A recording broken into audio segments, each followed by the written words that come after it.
Happy Thanksgiving. I'm Christina, and today we have to continue with the conversation we were having yesterday because last night I came across a video that pretty much blew my mind, I know that last night I was talking about Berenstain Bears becoming Berenstein Bears when I was 13 in 1990. And then we have to remember that I was talking about also the project that I was on, and that we didn't have to outrun the light, we just had to bend it and walk through it, right? And in my previous videos about Project Tesla, way early on 2 years ago that I mentioned it, was we had a thing called the Tesseract. And basically we're gonna get our trusty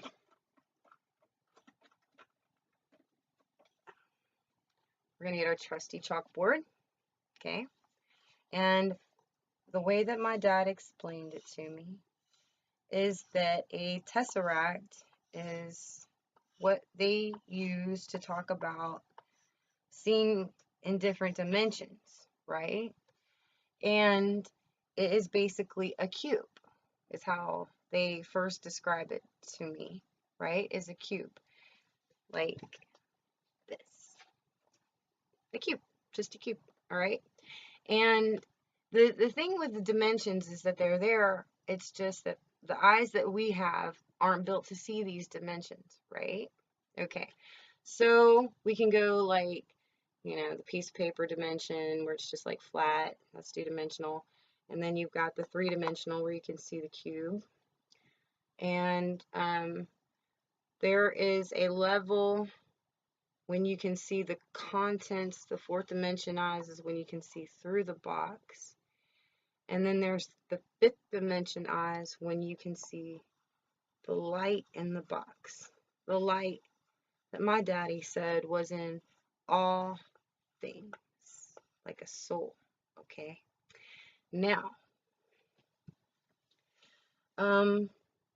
that was a basic, but I have a memory where I went into this room. Well, I didn't just go in there, I was brought in there. I was really little, so they carried me a lot to the different rooms, and I walked into a room. Well, they walked me in there, and there was a little bit of equipment along this wall. There was something kind of cubed off here, and there was just people like standing around, like soldiers and scientists, just people.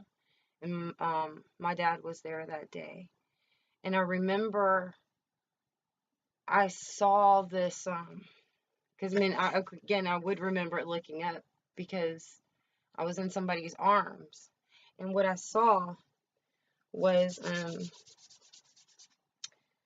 this. I can't remember if it was plastic or metal, but I think it was metal, right? And basically all it was is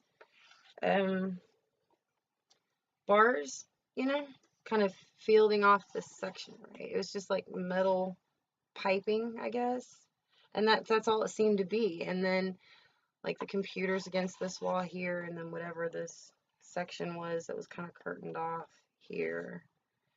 But this is all I saw at first. And so I remember asking, I said, what is this for? And they said that it was an indicator of the field range, right? That we couldn't go past these bars. Only the people that were supposed to go through there went through there. And it's nothing special at first, you don't think. Well, while I'm there, this next memory I have is this light is opened up in the middle of it like that, right?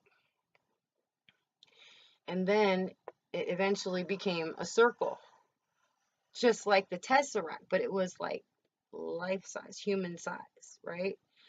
What happened yet next, I don't really remember, but I know that I was in that room. I don't know why they had me there, but I know that I was in that room, and I know I remembered asking that question, and they just said it was just an indicator of the field range of what was in here, you know. And so we were talking last night about how you bend the light and you just walk through it, right? So, some of you might be familiar with Andrew Basiago's time travel history, his past. But the machine he got into, when I saw it, again, I did take into account that it was the 60s and I was a late 70s project kid, right? So he's walking into this big, bulky looking oven thing. And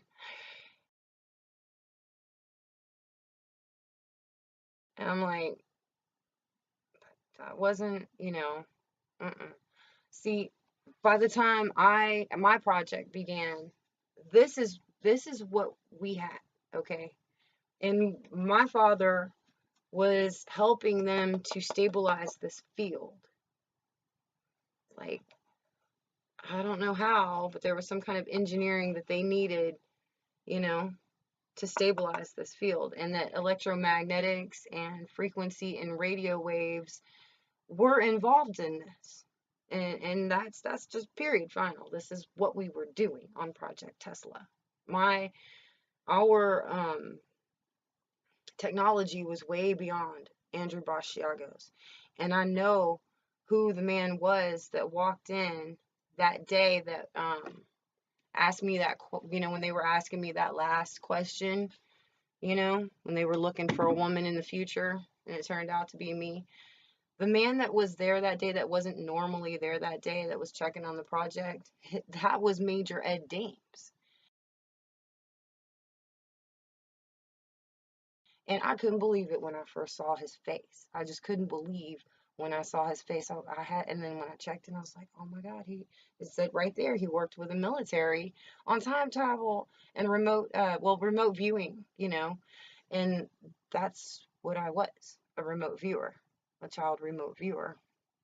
So anyway, when I came across this video last night, I was so blown away because initially it was about a guy that had a Berenstain book that he had dug up. All right.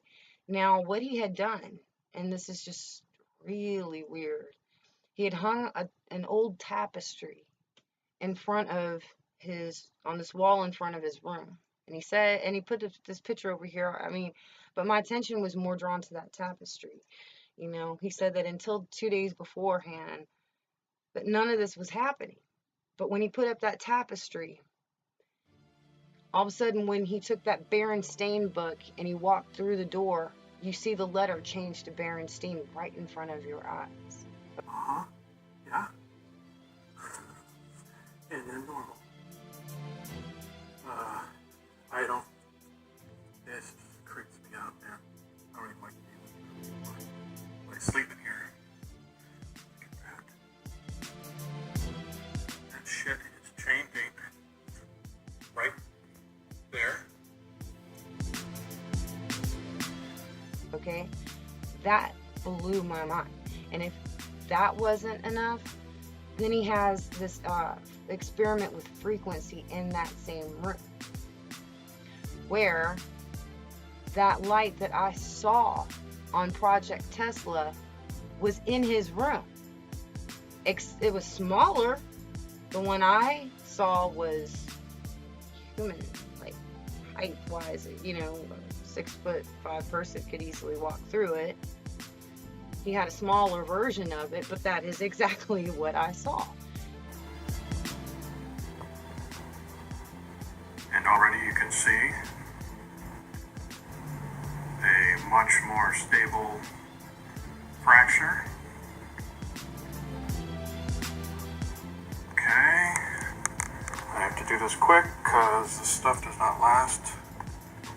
525. You can see there's a whole range of tones here, but 525, you're going to hear, probably hear the fluctuation there.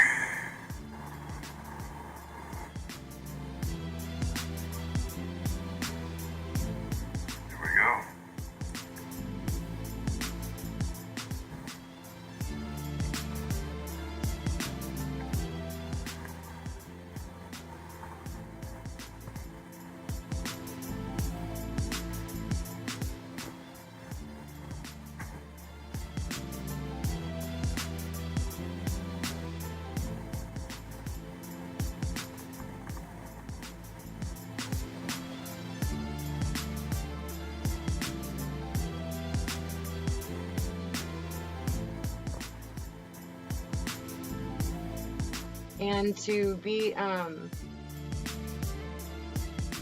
you know, just vindicated for that Berenstain thing. I was so sure, you know, but I mean, when you're around a bunch of people that don't even read most of the time, it's hard to, in 1990, tell somebody, hey,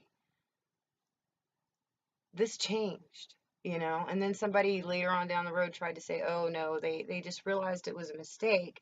It was really, her name was, you know, Berenstein, and they just realized mistake later, and then you look back and you realize that was no mistake, at least in one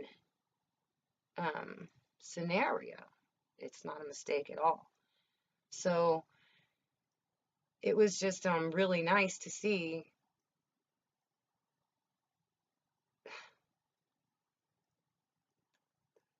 the remnant of what I grew up with suddenly there again, you know, because you get this kind of sad feeling, you know, that you're misplaced. You know I'm not crazy. I know that I don't remember anything wrong. And when you see this video, there's just no there's no denying it. This guy, when he put that tapestry up, you know, my theory is that somewhere in a parallel universe, another version of him had done the exact same thing. How that connects exactly, I don't know, but I thought it was really odd that when he was on the other side of the tapestry, he got a completely different view. It was almost metaphorical, and the name of the book is On Time. I, along with seeing behind the tapestry and On Time, I couldn't help but be like, there's no way that that could be just a coincidence. You know, I mean, it's almost like it was placed like some kind of design, you know, look beyond the tapestry On Time. Anyway, I hope you enjoyed this video, and I am also hoping that you're having a great holiday. Okay, so feel free to share these videos, you know, and hit like, and you can also subscribe, and also want to welcome my new subscribers. It's really nice to see you on board, and I will talk to you soon.